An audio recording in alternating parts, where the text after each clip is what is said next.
முன்னொரு காலத்துல ஒரு காட்டுக்குள்ள எல்லாரும் சேர்ந்து சிங்கராஜாவை பத்தி எல்லாரும் வந்தாச்சா? நாம எல்லாரும் எதுக்காக இங்க ஒன்னா சேர்ந்திருக்கோம்னா சிங்கராஜாவை எப்படி விரட்டுறதுன்னு யோசிக்கிறதுக்காகத்தான். அவர் நமக்கு நிறைய பிரச்சனைய கொடுக்கிறாரு. அவருக்கு பசி ஏற்படும் போதெல்லாம் நம்ம உறவினர்களையோ நம்ம நண்பர்களையோ அவரு சாப்பிட்டுறாரு. அடிக்கடி நம்ம குடும்ப நண்பர்களை நம்ம இழந்துகிட்டு இருக்கோம்.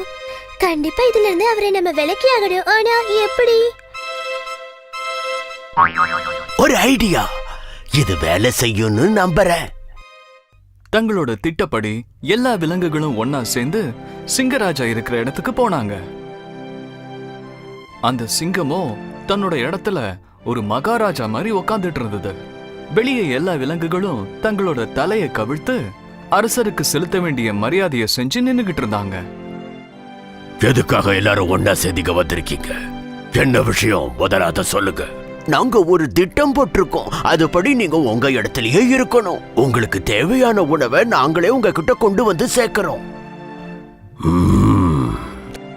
இது உண்மையிலேயே ரொம்ப நல்ல யோசனை மாதிரி தான் தெரியுது. இதன் மூலமா அவங்க ஒரு முடிவுக்கு வந்தாங்க.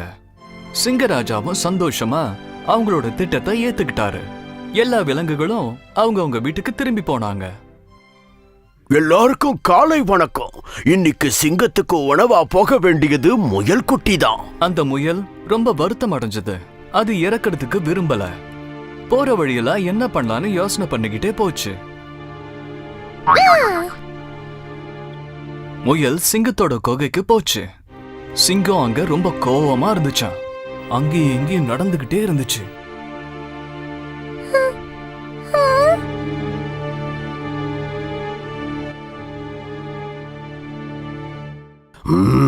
எவ்வளவு தாமதமா வந்திருக்க உனக்கு தெரியுமா? எங்க வாழுங்கெல்லாம் எதுக்காக நீ மட்டும் தனியா வந்திருக்க? ஒரே ஒரு முயல் குட்டி எப்படியும் பசிய போக்கும். என்ன பார்த்தா வேடிக்கையா இருக்கா? இல்ல சிங்கராஜாவே, இல்ல. நான் உங்களை சந்திக்க வரும்போது என்னுடைய 10 குடும்ப உறுப்பினர்களோட தான் வந்தேன். ஆனா என்னாச்சு? எதுவாத்தாலும் சீக்கிரமா சொல்லு. நான் வரும்போது இன்னொரு சிங்கத்தை கடந்து வந்தேன். அவர் என்னோட 9 குடும்ப உறுப்பினர்களும் சாப்பிட்டுட்டாரு. எப்படியோ அவர்கிட்ட இருந்து தப்பிச்சு அந்த மோசமான சிங்கத்தை பத்தி சொல்லி உங்களை எச்சரிக்கை பண்ணலாம் தான் வந்தேன். என்ன, இன்னொரு சிங்கமா? அதுவும் என்ன விட பயங்கரமாவா? எப்படி இருக்க முடியும்? நான் தான் இந்த காட்டுக்கே ராஜா. அவன் எங்க இருக்கான்னு சொல்லு. நான் அவனான்னு பாத்துடுறேன். உங்களை நான் அந்த இடத்துக்கு கூட்டிட்டு போறேன், வாங்க. அந்த முயல் குட்டி ரொம்ப மெதுவா அமைதியா கிணத்து பக்கம் போச்சு. அந்த சிங்கத்தை கிணத்துக்குள்ள எட்டி பார்க்க சொல்லுச்சான். கிணத்துக்குள்ள எட்டி பார்த்த சிங்கம் தன்னோட பிம்பத்தை தண்ணிக்குள்ள பார்த்துச்சு. ஆனா அது இன்னொரு சிங்கம்னு தப்பா நினைச்சுக்கிச்சு. உடனே சிங்கத்தோட கோபம் அதிகமாச்சு. கர்ஜனை பண்ணிக்கிட்டே தண்ணிக்குள்ள குதிச்சது. முயல் ரொம்ப சந்தோஷமாயிடுச்சான். தன்னோட திட்டம் இவ்வளவு சுலபமா வெற்றி அடைஞ்சத அதால நம்பவே முடியல. சந்தோஷத்துல சத்தமா கத்திக்கிட்டே ஓடி வந்துச்சு. எல்லா விலங்குகளும் தன்னோட இருப்பிடங்களை விட்டு வெளியே வந்துச்சு.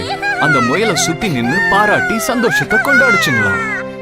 உடல் வலிமையை விட